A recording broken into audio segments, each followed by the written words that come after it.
allegiance to the flag of the United States of America and to the republic for which it stands, one nation, under God, indivisible, with liberty and justice for all.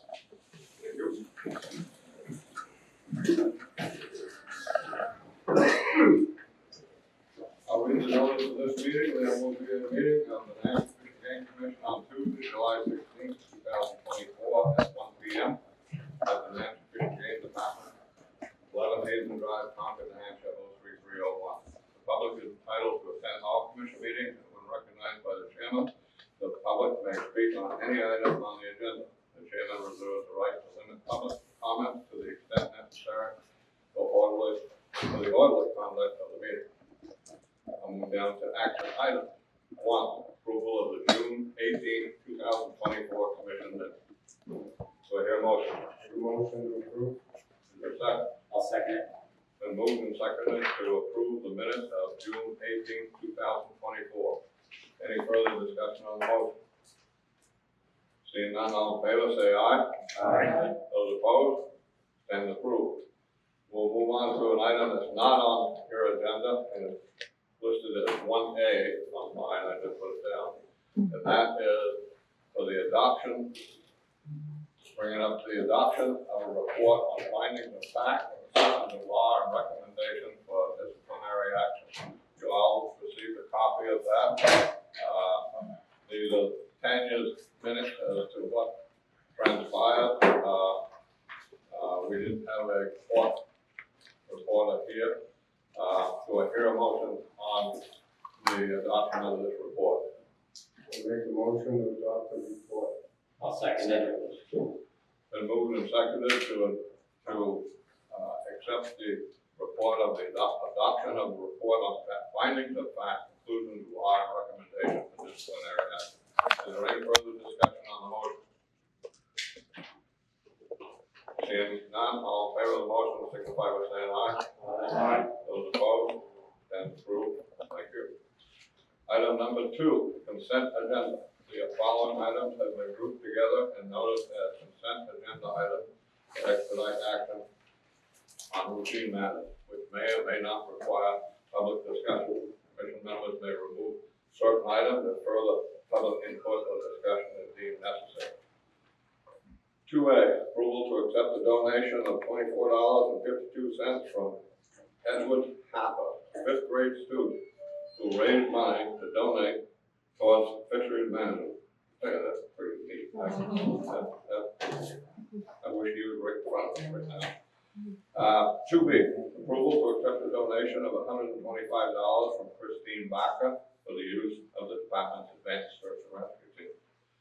2C, approval to accept a donation of $2,000 from the New Hampshire ATV Club for use towards the purchase of a complete total station package to include reflector-less total station, tripod, pole with tripod, bipod, all in one prism, stroke prism, research table data collector, and forensic software and support subscription. Say that fast 3 times. This total station will be used for accident reconstruction and forensic mapping. 2D, approval to accept a donation of $1,000 from the Russ Grouse Society, the Bass Pro and Cabela Outdoor Fund to go towards Habitat Project on the Danbury Bog WMA Wildlife Management Area in the town of Danbury. 2E, approval to accept a donation of $50 from Don and Constance Miller of Middleton, Massachusetts, in memory of Tim Pierce, for deposit into the small gifts and donations account. 2F, approval to accept a donation of $20 from Linda Smith of Ellsworth, New Hampshire, due to overpayment of a resident traffic license to be deposited into the small gifts and donations account. 2G, approval to accept a donation of $75 made to the Let's Go Fishing Program from Michelle Andrews and Tom Dooley of Kentucky, New Hampshire, in memory of Raymond Andrews. Number 3. No, I'm sorry, I'll stop right on 2. Can I get a motion to accept? accept item 2A through 2G. Make a motion to accept items 2A through 2G. I'll second it. Been moved and seconded to accept items 2A through 2G. Is there any further discussion? Is there any way that the commission could recognize the fifth grade students and also follow up on this donation? Yeah, we send them he will get a thank you, no from us, but yeah, we can write something special. I'll have Diane help me do that. Thank you. You're welcome. Good idea, Commissioner Coyle. Any further discussion? All in favor of accepting 2A through 2G as moved, signify by saying aye. Aye. Those opposed, stands approved. 3, approval to accept 6 prize donations generously provided by Strom, Ruga and Company, Woodman Arms, Prime Archery, Watts Sporting Goods, the Rough Grouse Society, and the New Hampshire chapter of the National Wild Turkey Federation. These prizes are for participants in the 2023 Deer Hunter Mail Survey, the 2023 Bow Hunter Survey, the 2023/24 Small Game Hunter Survey, the 2023 Rough Grouse Wing and Tail Survey, and the 2024 Spring Turkey Hunter Survey, and will be awarded via random computerized drawing. Now, I think Dan may have intended this to go on the consent agenda. He's on vacation. So he's not here to speak to this. These are donated items. I don't know, Scott, do you wanna?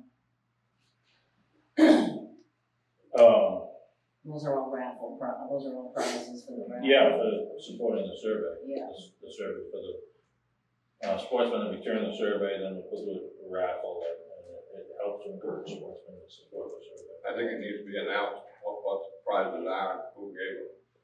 I think it is right here. They're all listed. It is. Okay, you mean And also public. Yep, okay. I'll read off what the Thank you. surveys are and who donated what. The Deer Hunter Mail Survey, the Ruga American Rifle Generation 2, Model 46902, Caliber 308, donated by Strom Ruga. Woodman Arms Patriot Muzzleloader valued at $1,000. The rifle is valued at $729. The Woodman Arms Patriot Muzzleloader is valued at $1,000. That was donated by Woodman Arms of Fremont, New Hampshire. Bow Hunter Survey is a prime inline bow valued at $1,200, generously donated by Prime Archery and Watts Sporting Goods of Hillsborough, New Hampshire. The Small Game Hunter Survey, Ruga American Rifle with a Vortex Crossfire 2 rifle scope, valued at $799, was generously donated by Strom Ruga. The Rough Grouse Wing and Tail Survey, Charles Daly 601, that's nice, 12 gauge shotgun valued at $309, generously donated by the Rough Grouse Society. Spring Turkey Hunter Survey, Stephen 320 turkey thumb hole, 12 gauge shotgun valued at $269, was donated by the New Hampshire chapter of the National Wildlife Federation. Can I have a motion to accept item number 3? To make a motion to accept items given to donations. I'll second it. Second. All those in favor of the motion signify by saying aye. Aye. Those opposed, stand approved. Moving on to information item, financial statement from Kathy. You got the long, everybody got the long sheet. Kathy, that's the running total right now of the commission account. Would you like to Correct, speak to that's that? actually the year-end one for fiscal year 24, so we're done. And then at the bottom half of that is fiscal year 25, which just started. And when July is done, and then everything after that, you'll see the expenses in there. As far as the financial statement, the fiscal year is still open. We haven't closed yet, so I have not completed the June financial statement as of yet. I didn't hear very clearly. What was the bottom part of it? The bottom part is fiscal year 25. That's why it's all blank. So as we incur expenses during the fiscal year, I'll populate that with the actual expenditures that occur during that month. So Current appropriation is $14,000. That's So it, this one coming? that's it. I thought we discussed about raising that. Well, we can't raise it in the middle of a biennium without going to fiscal committee. We are going to raise it during this current budget process for the next biennium. Anybody got any questions of Kathy? And nothing.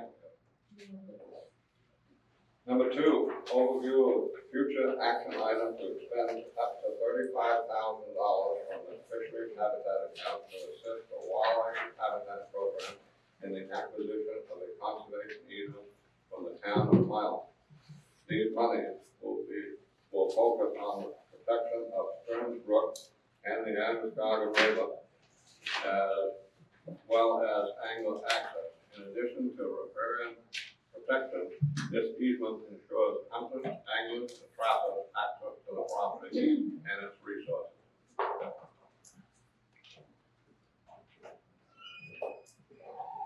Mrs. Diane's not here. No, I think, who's speaking? Jared. Unfortunately,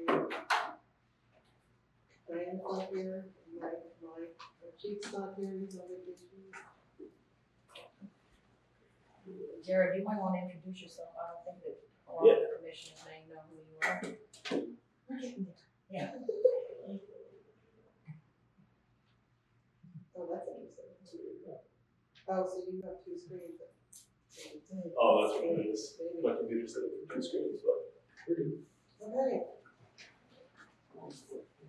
Good afternoon, Commissioner Stoll and Commissioner members. I'm Betsy McNaughton, I'm the land agent for Fish and Game, and this is Jared LeMay. Yeah, my name's Jared Lamy. The Lamy, new sorry. fish habitat biologist just started in December. He's the new John McNeil. I can hear him real good, I can barely hear you. He's on, or the, okay. It should be on. Okay. Thank you. So, what Jared and I are presenting today is a request to expend fisheries habitat account money for the conservation of a project that I've been working on in Milan. Some of the slides that I'm going to show you should be familiar from previous presentations to the commission and to your subcommittees by Jim Ayler and Dan Bergeron. So let's see. Just air. There we go. So these are the town of Milan, the 2 parcels that are in red. They're the ones that the town of Milan is through the Milan Community Forest Committee has been working with the Conservation Fund to acquire in fee 2 parcels. Those 2 parcels are, well, sorry, the one in the south looks like it's 2 parcels in itself, but I'll get to explain what they are. There's better slides. So this is regarding the town of Milan and the Milan Forest Committee. So these are the 2 parcels, and I'm just giving you an overview of these parcels. Jared's going to be doing the presentation on the fisheries portion of this project, which is going to be on the Riverland tracks, which is the one that's in the middle, the left-hand parcel. But I'm just giving you an overview of the entire project, which involves 2 parcels. One's called the Woodland parcel and the Riverland tracks. But for this particular presentation by Jared, it's going to be just regarding the Riverland tracks. So the town contacted Fish and Game to inquire about the department's interest in assuming responsibilities for a conservation easement on 2 properties, these 2 properties. To be purchased by the town and added to the town of Milan town forest. The acreage on that slide says 646 acres on the Woodland parcel, even though it says 650 on the map. That's the surveyed acres is 646. These maps were done before it was surveyed. And the other one, it said I think it says 150 something, and it actually surveyed out at 135. In May of 2023, so over a year ago, the Milan Community Forest met with Fish and Game staff to observe the site conditions and evaluations on criteria such as habitat values, public access for hunting and fishing, proximity to other conservation lands, and Jared's going to talk a little bit more about the habitat values. And, just I believe the commission understands this, that when a town acquires a piece of property for conservation, there's always that risk, and if they put another protection over it, so fishing game's gonna be holding the easements on these properties that are gonna be owned by the town. And, there's always the risk that a future representative at Land's team, which I believe was John McGee at the time, said that this would be a great project to protect Stearns Brook and to provide fisheries habitat funds. Jim, so that it was approved by our Land's team to move forward, and Jim Ayler subsequently presented this project to Director Mason, and with the consent to move forward as well. And since this time last year, I've been working on all the due diligence and getting the grants together and the surveys and all the things that we have to do to buy land. So that's what I've been doing in addition to working with Jared. And I'm gonna let Jared take it away because the rest of the slides are from him. Thanks, Betsy. Yes, like Betsy said, this is really a project that the Wildlife Habitat team put together, and I'm gonna explain to you why we think that using fish habitat funds to help this project is appropriate. But really can't take much credit other than doing the presentation to the commission here today. It's really thank the Wildlife Habitat team for putting this project together. So, like we said, we're proposing to expend $35,000 from the fish habitat account as a match to acquire this easement. It would secure the conservation easement on 135 acres of agricultural lands in Milan. Part of the aquatic protections that come along with this proposal are 100-foot riparian buffers on Stearns Brook and the Androscoggin River. Additionally, acquisition of the conservation easement will ensure access for hundreds of acres. The Stearns Brook is the boundary to, if you can't see it, Stearns Brook is the north boundary that's coming into the parcel. Yeah. And the end of his office. Can you go back to that slide just a second, please? Okay, you got 135 acres. Yeah, So this is from, Here you got 121 and 37. that's what I was saying before, this picture is before it was surveyed. It's surveyed out at 135 between the two parcels. So we couldn't fix that because it was a PDF file. And that's only the field areas, it's not the woods. correct, just the area outlined I in mean, red. is it just this here and this here? Correct, yeah. With here? Yes. No, Or it's all it red? does, the boundary kind of goes here, so it's all the red. So all of this, including the little island, here's Stearns Brook, and this piece as well, which is right across the way from Nelson Steeple. This is Route 16. Correct. Thank you. Got orient yourself a little bit there.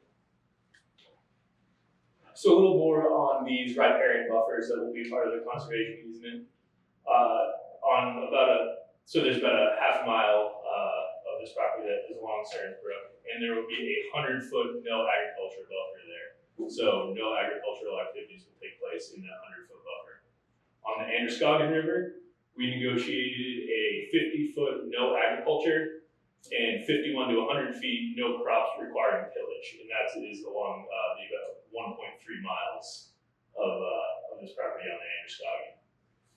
This obviously promotes growth of the riparian forest, which has value for aquatic and terrestrial species, contributing to that in-stream wood that we talked about that's valuable for aquatic habitat, as well as that dense vegetation that is valuable for terrestrial species.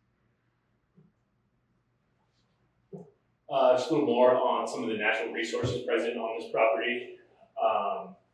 Last year, an electrofishing survey was conducted by inland fisheries staff in response to the department potentially acquiring this easement. 8 species were identified in the electrofishing surveys, including wild brook trout and wild rainbow trout.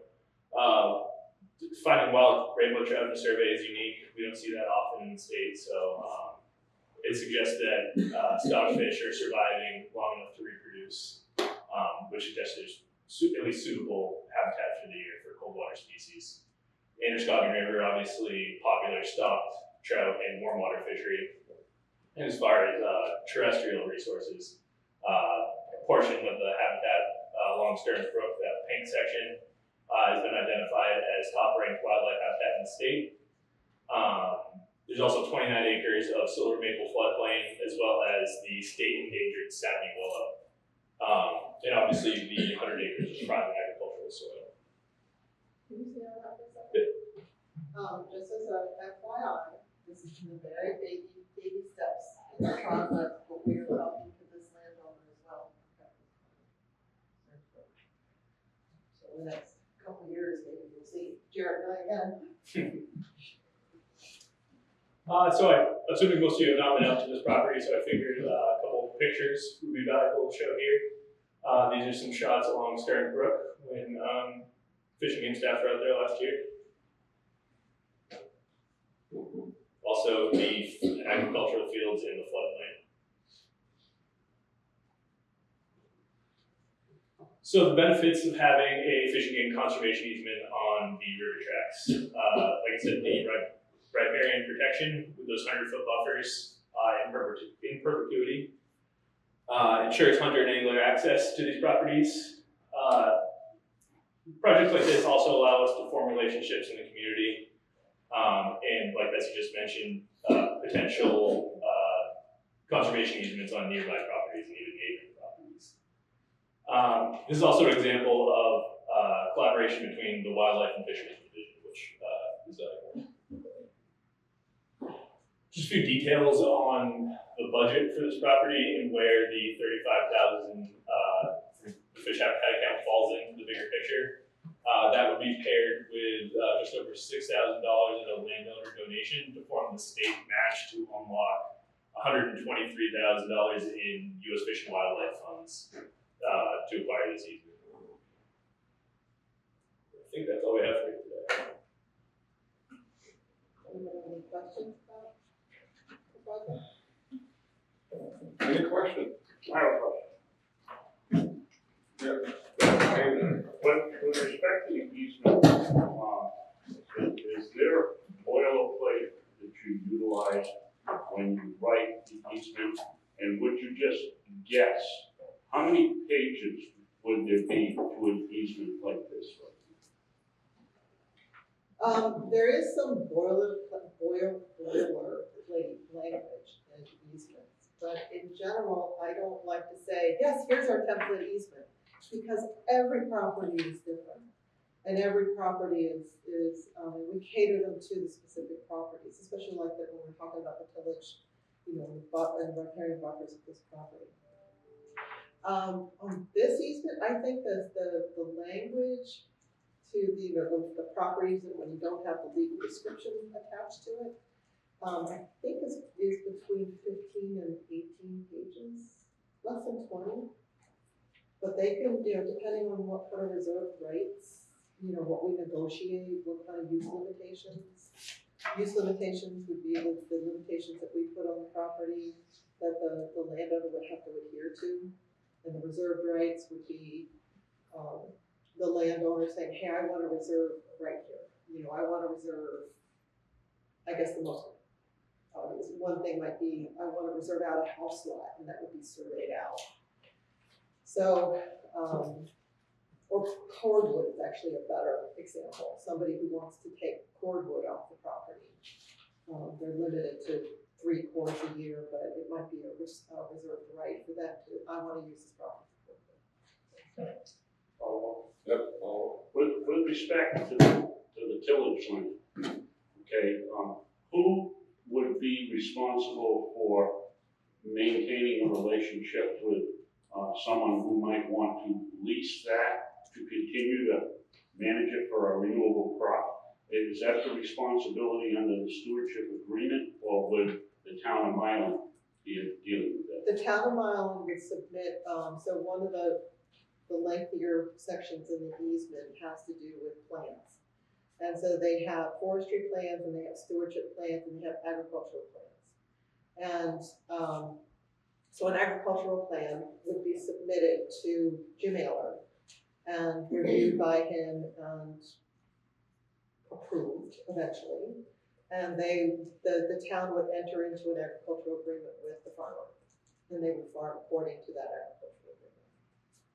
So it would be Jim, and, working with his staff.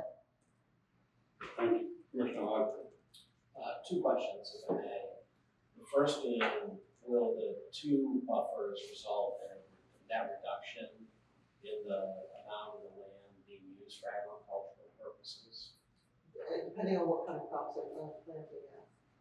And then my second question is, could you show us what the extent of the public access will look like? Will it be an access road down to Stearns Brook? Will there be just parking up on So, that east side road? this one's the obvious one. Right. You have the, Well, so that one is not the problem. I personally have never been on this one, but, the road access right here, the town has a reserved right to build a parking lot. So to encourage the public use and the public, safely park off the road. But they have to get approval from us first, and where it's gonna be located, make sure it's not prohibited.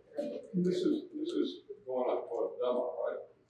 With Lava Farm? Yes. Which is one of our, Correct. we did this. But you will eventually get there if you keep going. Oh, yeah. So is there any right now to improve interior access to that property on the east side of the river? Or is it- We're not the landowner, so if So the it's town wants just- to do that, they have to get approval from us. so the parking lot's the only thing you're aware of, That's the a, town's yeah. contemplating, and that's right on the road. Yeah, I think so. I'm not sure where they're thinking about putting it, but that's a reserved right for them to build a parking lot and put kiosks up. I believe that there are trails on this road here. It's a new property. And this is actually the farmland that we walked it, that we get in the future, as an easement. Chris, theirs is not that I want to give up any of my woodcock hunting spots. I have parked on that side of the road and hunted woodcock in there before, so, yeah, right there, where you see that road coming on the left. My Change, make sure understanding- to that in the minutes. Does that answer your Yeah, leave question? those porkers alone, thank you. You could fit a few bucks. Any further questions? This is an informational item only at this point. I have one question on easement. I looked up the town forest. And a law that says the selectmen can sell half of all of the town forest if they so desire. Would the easement go with the property if they decide? I doubt they would, but if they sold it, would the easement go with the It would property? stay, so say the town decided that they needed to raise funds for whatever reason.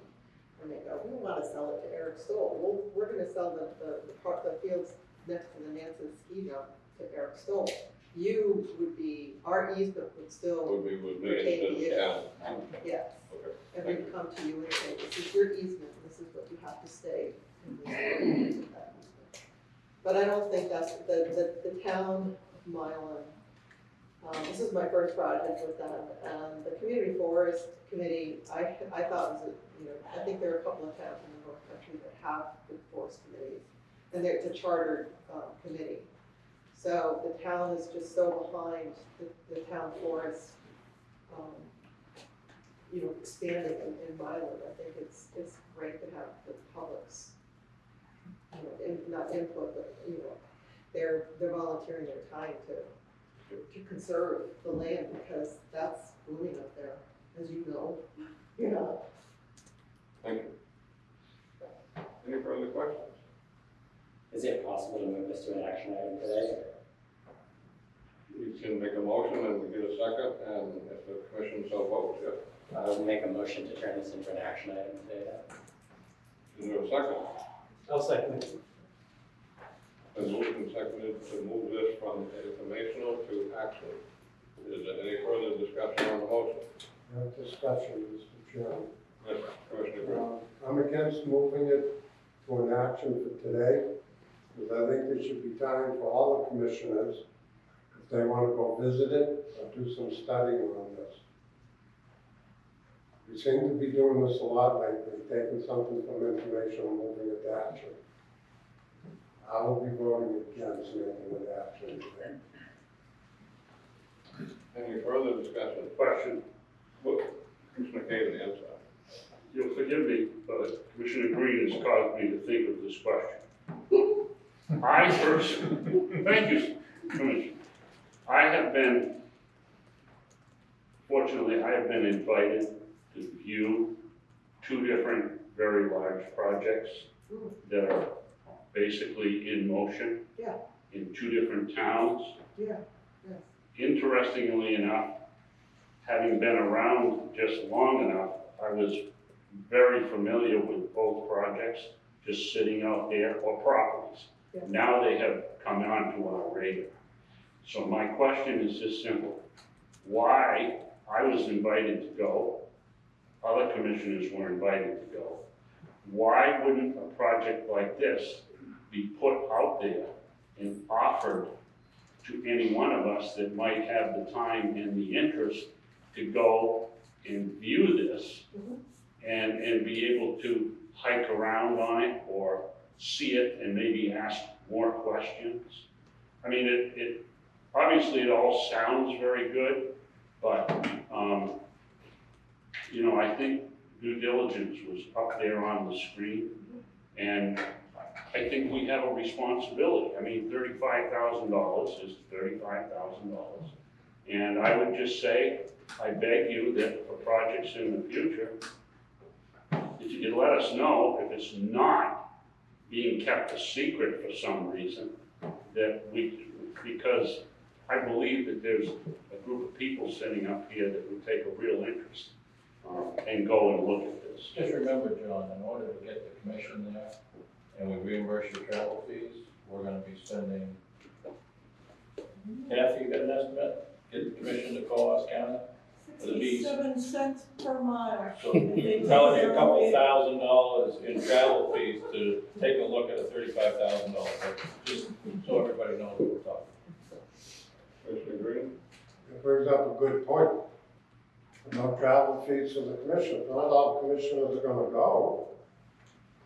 But it also shows why this budget should be increased. It's going to be for the next Do we budget. know how much it'll be increased on? No, we haven't gotten to that point in the budget process. The budget kickoff meeting is August 1st. In other words, it's nice to know what the figure's gonna be that you're gonna increase it to. Because if, you know, if it's in here saying, hey, we're only gonna increase it by 5,000, maybe the commission would have something to say about increasing it more. Director Mann? Well, Chairman, I think we are missing the point. I mean, we're talking about a piece of land, and I got a commissioner. Right. I think it's your turn to call him out of order, but that's up to you. Thank you. I'll run the I meeting. actually agree with them. Commissioner Hopkins? All set? No, on sin. I said that. Can I try and answer, Commissioner Chapman? You had a question about asking commissioners to come out on property. And that is, as, we know that is part of, it's important for you to just to know what properties are being acquired in your areas. The difference between the two that you went out on are we're owning those in fee. And this easement, these are easement properties, and I understand where you're saying, you know, we're spending money. We gotta make sure we know where the money is going. But you're right, it needs to be in, and I actually have put it in my due diligence to, you know, gotta contact, and actually I believe an email went to Commissioner Stoll from Mike Galeska, who is the chair of the Milan Community Forest. He told me he had emailed you. And so in this particular one, it kind of started after we revamped our due diligence and saying we need to contact you guys as well. So it's kind of like it's in the middle of it. So thank you for reminding me to What, do that. And I don't wanna, take this, we don't have to keep going, but again, and we have had these discussions in the past about the expenditures of monies and commissioners representing the counties and the seacoast. I have people who travel from Cheshire County on a regular basis to Coos County, okay? They go there often, and they're either fishing, or they're hunting, or they're kayaking, or canoeing, or whatever. And when the public hears about an expenditure like this, okay, probably a commissioner might get a phone call before you will. That's all I'm saying. So, it would just be, I think it's appropriate that we be in the loop. Duly noted, it's absolutely, and I agree. So, Thank you. I'd like to move the question, if I could. I didn't have. What's that? I was called to speak and I wasn't given an opportunity, so I saw the comment, please. Okay, I called on you, but you said you was all set, but you. No, I did not say, I corrected. Okay. Commissioner Hodgson. We have an infrastructure, committee, and I know when either it was the Glover property or the Hanover property, came up, we talked about having, better engagement during the infrastructure committee about what was in the works, so that these kinds of questions, the site visits and everything, could be covered through the infrastructure committee, and this has been in the works for, over a year now. So have we followed up with that action, and if it wasn't properly captured as an action, then I'd like to capture it as a action to bring that to the infrastructure committee. We trust. We had, Dan had a whole presentation, the infrastructure committee. We were scheduled for a meeting. The agenda wasn't followed, and we spent 50 minutes talking about a boat landing that wasn't on the schedule. So this presentation got sent to that committee, or Dan's presentation got sent to that committee after the meeting. Okay, thank you. Any further, have a motion to move the question. Is there a second to move the question? I'll second it. Okay. The question is, to move this from an informational item to an action item.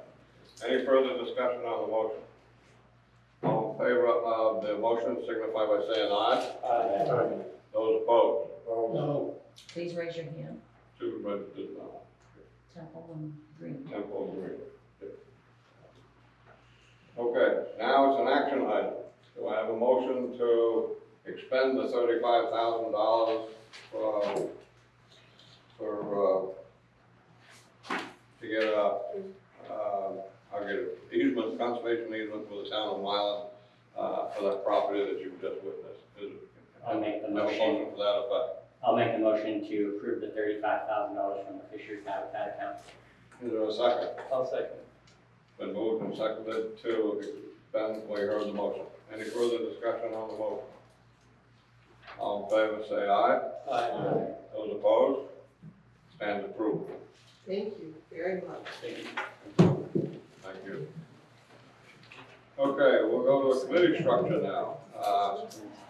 Legislative committee, there was no meeting today, so there's no report there. Governance committee, Commissioner Haven. We did not meet. Okay. Sustainability and strategic planning committee, Commissioner Hawkins. The committee is still working on reaching out to commissioners and senior staff for feedback on the draft we circulated last month.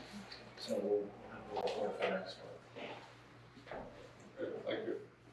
Resources and infrastructure, Commissioner Green. We do not need. Public engagement and education, Commissioner DeRosa. We have not met. Seacoast committee report, Commissioner Sisson. The Bureau of Ocean Energy Management conducted a series of meetings on a draft environmental assessment of the suitability of the Gulf of Maine for offshore wind. Some of the items that were covered were noise, air emission, habitat degradation, vessel traffic, water disturbance, and entanglement. There's two alternatives. One is not to proceed with leasing the Gulf of Maine, and the other one would be to to lease with more environmental studies being done in the future.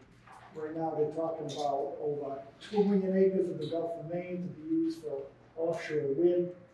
With, in the wind energy area, the closest portion to the coast of New Hampshire would be 57 miles offshore. So public comments are being asked for by BOEM. The comments have to be in by midnight, the 22nd of July. And that's it. Thank you. Jim, Commissioner, Director. do we have New Hampshire fishermen that fish in that area? Yeah, we do. The Chef Master offshore lobster fleet, they're heavy in that area. They're out of Newington, and they have 7 boats, and they fish that whole area where some of these leases are being proposed, especially the one just east of Cassius Ledge.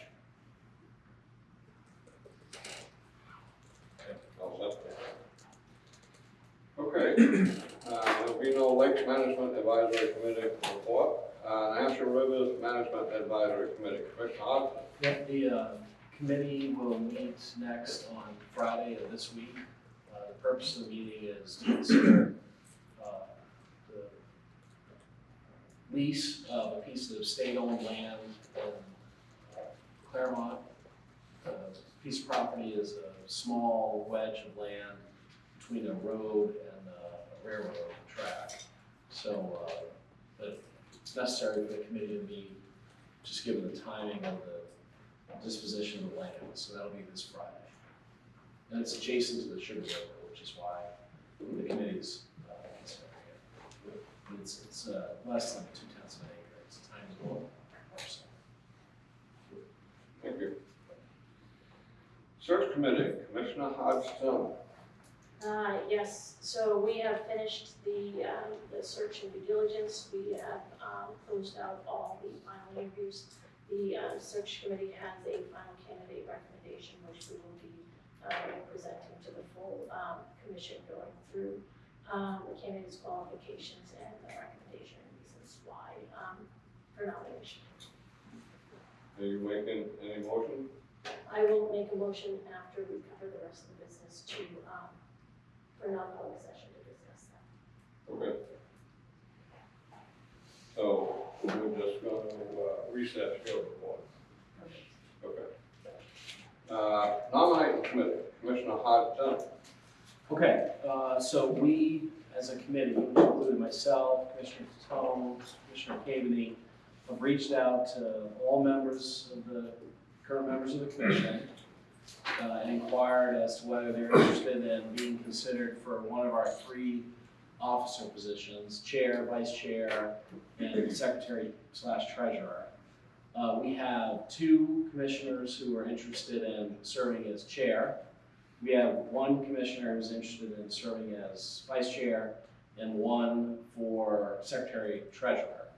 So my proposal is that we conduct this election the way we did a couple of years ago when we had more than 1 individual interested in a particular position. And that process would be as follows. I will nominate both of the interested commissioners. There'll be a second to place those names into consideration by the commission. We'll afford each of the candidates or the individuals an opportunity to provide any remarks that they may wish. Following any remarks they want to provide, if there's any commissioner who wants to comment, they can. And then we'll proceed to a vote. We voted last time using ballots. I have some ballots, not terribly official, but ballots. And I would ask commissioners to just indicate who they prefer as the candidate. So write down the individual you wish to see as chair for next year. And then the committee will leave the room, count, come back, and announce who has a majority of the votes. So that process is the process we followed 2 years ago out in Barrington, and I propose we follow that process again. Commissioner Green. Mr. Chair, I'm gonna make a motion that the voting is done in public. I think over the last year, there's a lot of things that the commission has gone through, mainly on voting in public or out of public. I'm gonna make the recommendation that any voting that we do on this is public, not by ballot. Is that a motion or a suggestion? I'll make that a motion, I'll second it. just shorten it up, Move that voting be done in public. yes. There's been a motion made, I'm gonna let the chairman of the committee run the vote. Okay. So there's a motion that's been made and seconded. Is there any discussion about the motion before we proceed to a vote?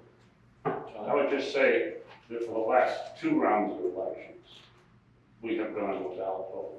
Okay, we did it last year, and we did it the previous year. And, I'm not certain, but I think we also, I think we did it, I remember the first counting that you and I were involved in was actually at the Belknap County Sportsman's Club. It was outside on the deck, that's where it was. So 2 or 3 times, it has been by ballot. And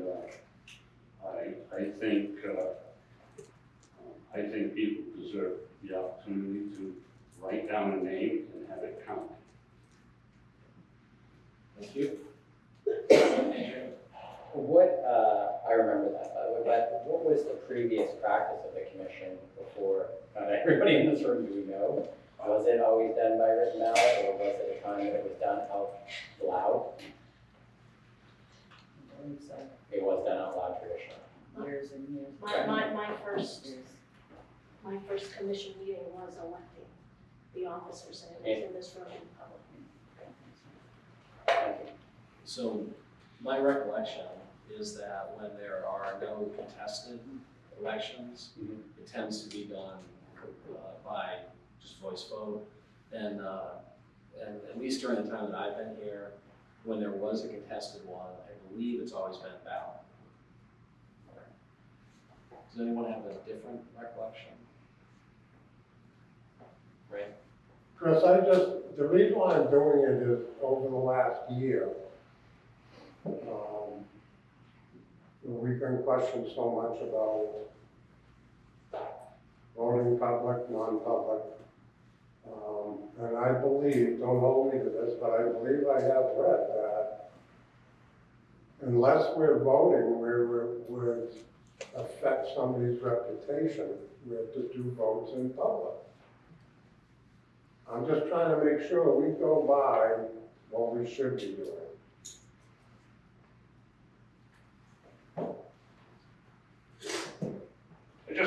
Just a comment, okay? Having been involved in this voting process for 2 different chairs, and each of those chairs, when chairs, said vote by ballot vote. And now we're having a discussion about making it a public vote. And I don't understand the term. I'm still in favor of a ballot vote. Yeah, if I may, I agree with ballot vote. Go into non-public session, you have to state the reason for doing so, and it has to fall under one of the exemptions. So the issue is with nominating a member of the commission, one of these positions, whether they get it or they don't adversely affect their reputation. The considerations that are in play, say with respect to the executive director position being discussed in a non-public position, one consideration that's not in play is it's not like someone who already has a job and doesn't want out there that they're being considered for another job until they're accepted. But that doesn't mean there are not other reasons that it could adversely affect reputation. I would say this, it's not a member of the public whose reputation is or couldn't be an issue. It is in fact the commission, and therefore the commissioners would all get votes on how you want to handle that. It really depends on the specific reason that's given for going into non-public session. And then I'm ticking off the requirements as I go through the statute. And then you have to do minutes a certain way, then you have to vote to keep the minutes confidential, possibly. So can I just clarify? Voting on a ballot is not an action that would be taken in we're not voting in non-public to write a name on a ballot. Is that what you're suggesting? No. Right, okay. Yeah, that's not what I was suggesting, but I thought to vote you had to actually enunciate people's votes. I've never dealt with something being done on a ballot before. And I don't know how this commission is done. I thought you would just nominate someone, put them up for an up or down vote, whether you do it in public or non-public session. Oh, I would agree with John. I think the ballot vote has worked every time we've had a contested seat, so I like the ballot. does anyone else have a comment before we proceed to a vote? Okay. All those in favor of Commissioner Green's motion, which is to conduct the election for chair in, by a raising of your hand, a vote here in the committee room, commission room, rather than a secret ballot. And a secret ballot would be a non-public session, the public wouldn't know what you voted. Right? By definition. Okay. So I'm confused. Why would the public not know that we're voting? Or we gotta name the two candidates. We just write it on a piece of paper and hand it over. Can we do that in public? how you vote. Yeah, can we just do that in public? It doesn't show how you voted, the way you normally vote, right? I'm just going by the practice that I've witnessed here, the way you normally vote is it's right here in public, aye, nay, and sometimes when we're making a record, we do a roll call. I'm sorry, if I knew this was coming, I would have researched the issue. okay. So we have a motion on the table to do it. I'll call the vote. All right. So all those in favor of Commissioner Green's motion signify by saying aye. Aye. And all those opposed signify by saying no. No. All right, so chair is uncertain of the outcome of the vote. So let's have a show of hands. All those in favor of voting, supporting Commissioner Green's motion, raise your hand, signifying 1, 2, 3, 4. 4, sorry. And then all those opposed to the motion, raise your hand by signifying.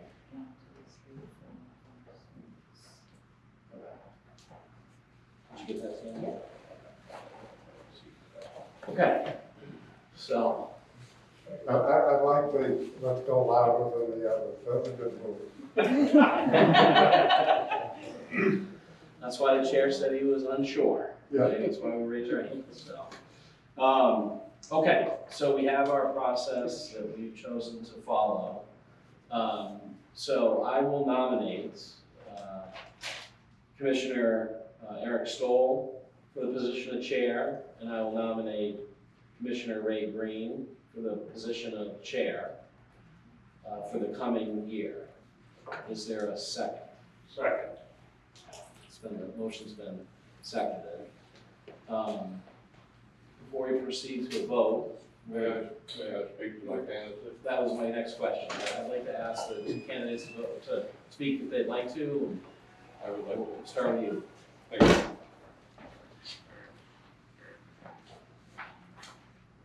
I'm going to give you a little history on me. I was appointed to this commission by Governor Sununu on October 25th, 2017 for a term to expire June 19th, 2022. That same year, November 2017, Commission Chair Moose Phillipson named me to chair the Legislative Committee because of my 10 years in legislature. In 2019, Commissioner Commission Chair Moose Phillipson named me to chair the search committee for the new director. This consisted of 2 searches, due to the first one being refused by the governor. July of 2020, I was elected commission chair. By this time, COVID had set in, so many of the commission meetings were held remotely through Teams. And at the same time, there was a new executive director that needed assistance, that'd be Director Mason. July of 2021, I was re-elected chair of this commission. Many of our commission meetings were again held remotely via Teams. June 29th of 2022, I was reappointed to this commission by Governor Sununu for a term to expire on June 29th, 2027. July of 2022, Commissioner Green was elected commission chair. July, not just my information, it's a little bit of Commissioner Green's too. July of 2023, again, I was elected chair of this commission. Again, we're going through another search for a new executive director. During over half of this past year, we were involved with the Commissioner Price issue. I'm burned out after this year. There was a great deal of issues that the chair has to handle that you fellow commissioners are totally unaware of. Commissioner Green can vouch for that, I'm pretty sure. I've tried to handle them the best way I know how. I do understand some of you are not happy with some of my decisions. That's okay, especially with respect to the Commissioner Price issue. If you really take the time to read the RSAs and the timeline of events, you will have a better understanding of what I had to do. We are a good commission. I appreciate everything each and every one of you do. That being said, I decline to seek another term as your chair. Thank you.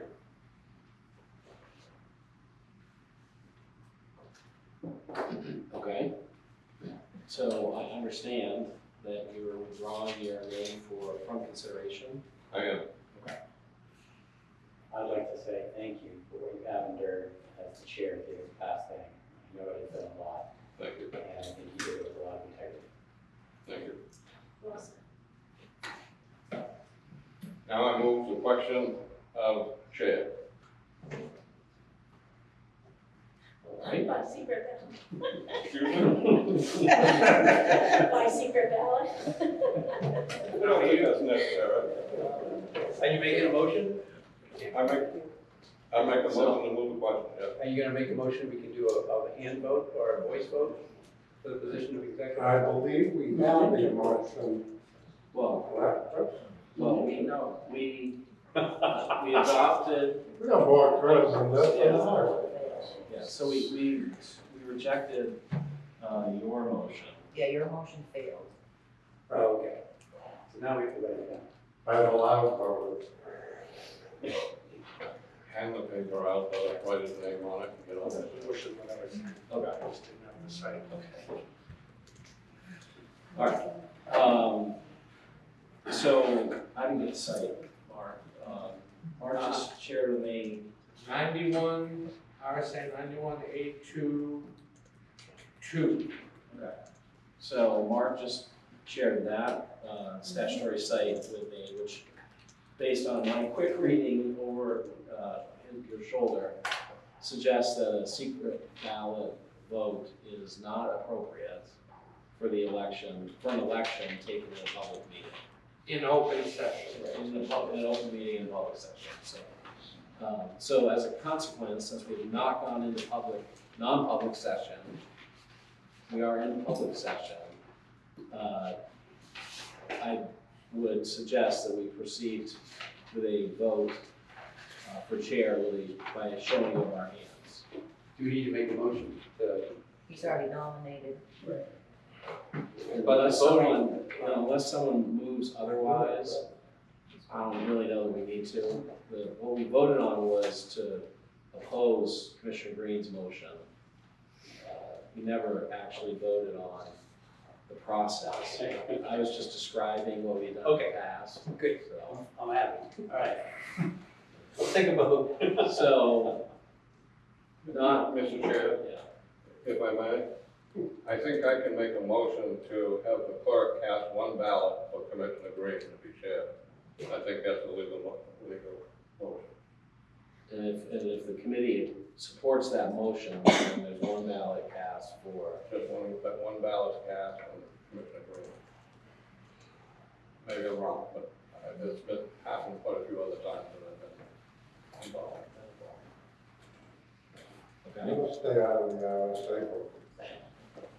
So, my only concern with that, and we're all headed in the same direction here, is that I believe a member of the commission called a vote for chair, if I recall.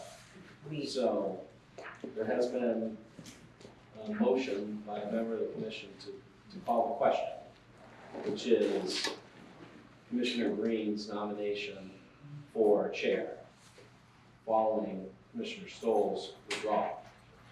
So, you see where I'm going, Eric? I just think that we have we're in the voting. Whatever, as long as we get through this. Okay. So, amen to that. So, my motion is to nominate Commissioner Green for chair. All those in favor of that motion signify by saying aye. Aye. Are there any opposed? And are there any abstentions? Okay. Okay. So we've elected Commissioner Green as chair for the coming year. We have 2 more officers, and as I said, there is just one commissioner interested in each position. Commissioner Hodgson for vice chair, Commissioner DeVoe for secretary treasurer. I'll make a motion to nominate Megan Hodgson as vice chair for the coming year, Commissioner Paul DeVoe as secretary treasurer for the coming year. Is there a second? Yeah. Second that. Okay. Is there any discussion about that motion? All right. All those in favor of the pending motion signify by saying aye. Aye. Are there any opposed? And are there any abstentions? All right. So I believe we have concluded the work of the nominating committee. You have your officers for next year. Well, it's. You made one Oh, motion. I'm sorry, can I make a motion to update, handbook page 10 under officers where it says the chair, vice chair, and secretary treasurer of the commission shall be elected, by the first regular meeting of the fiscal year, which begins July 1st. The chair may not be reelected. I would like to make a motion to add the chair, vice chair, and secretary treasurer of the commission shall be elected in public by voice vote by the first regular meeting. I would like to codify in our handbook a process for consistency moving forward. I'll second that. I'll second it. You want me to run this, or you want to run it from now on? You run it. I'll run it to the end of the meeting. You got it. You've heard the motion that Commissioner Hodgson has recommended, simply by a very public vote on the officers of the commission. Any further discussion? Seeing none, all in favor, say aye. Aye. Those opposed? And approved. That's it on the nominating committee. We have no further work. Old business. Anybody have any old business? Commissioner Gray. Just a short item. Couple of meetings back, we talked about the video of the meetings. Do we have an update on that? What'd you get on finding out? We didn't, we haven't further discussion on what our new method is going to be for recording the meetings yet. We haven't gotten a price on that. Any other old business? Seeing none, costs on the new business, but we already covered that. Any further new business? Seeing none? Commissioners will report on their recent activities as it relates to Fishing Game Commission duties and responsibilities. This is an information item only. Anybody got any urban desire to let us know what we've been doing? If not, I have one. I just want to use this opportunity to thank the director and the staff, Dan Bergeron and David Daly of the Wildlife Division, for their work to organize a public informational meeting on July 31st at 6 p.m. at the Pembroke Safety Center regarding human-bear interactions. There's been, I won't say an uptick, but there's been a certain amount of activity in Pembroke and Chichester, and staff's offered to meet with any interested citizens to just provide some education and information. And I think this sort of thing is great. It is an effort, obviously, to do, especially after business hours and in the summer, but it's important information. So I want to thank the staff for doing that. any other commissioners? Director's report.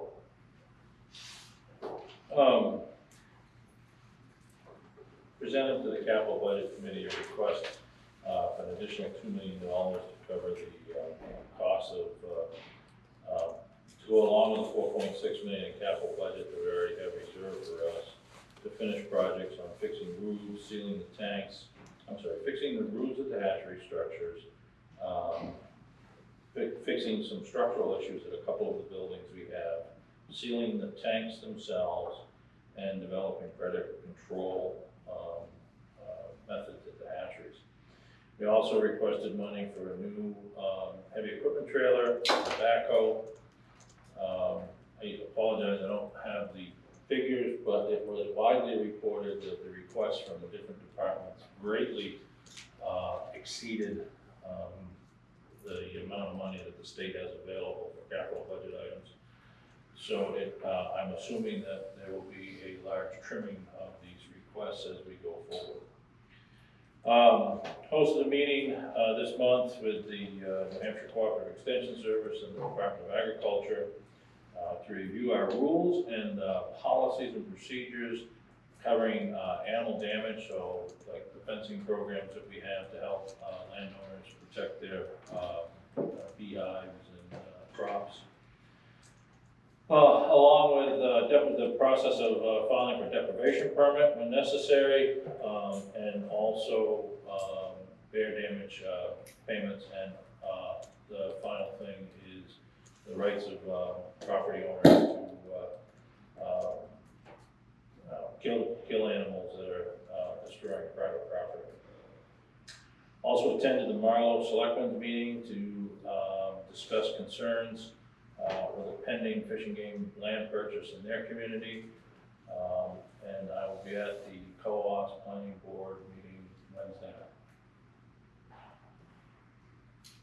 Anybody got any questions with the director? I have a question. Will we see you next month? Next meeting? Do not know. So third Tuesday. The process, my basic understanding is I am done August 8th. If you do not have a person to replace me, the governor can decide to, I don't know what the right term is, but continue with me as the director. If the governor decides he doesn't want to, then it comes back to the commission, and the commission will appoint somebody to be acting director until a permanent person is appointed through the regular process. Well, it's been a pleasure. Oh, always fun.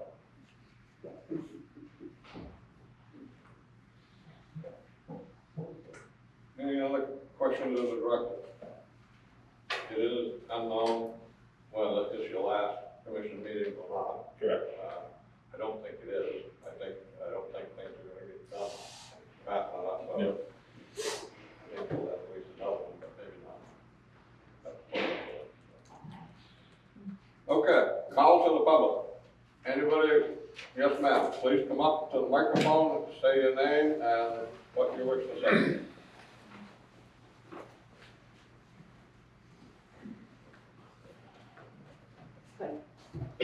Linda Dion from New Hampshire.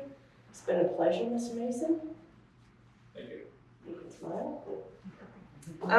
I object to Paul DeBoe being your treasurer secretary for the next year because this term has run out. I think you should change that in the handbook also, Megan, that anyone elected has to at least have a year left on their term for these positions. If they're gonna be appointed to a position for a year, but their term is gone, that should be in the handbook, that they cannot be re-elected to his position. I would like some answers to that. Why is that legal that he's getting reappointed when his term is done?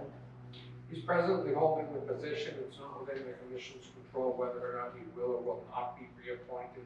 However, he will either be reappointed, in which case he will continue in his role as treasurer, or if he's not reappointed and he terms out, there'll be a vacancy that the commission will fill in due course. Okay. So then we have to go through all this Attorney again. Lucas, this is not a give and take. This is they're expressing their concerns to the commission. If we do not respond back to the. Well, you do if I have a question. Can't you respond if I have a question? I don't understand that why you can't respond, and I appreciate your answer. And Megan, you might want to look into that if you're going to change the handbook. Thank you. Thank you. Anyone else wish to address the commission? Yes, ma'am.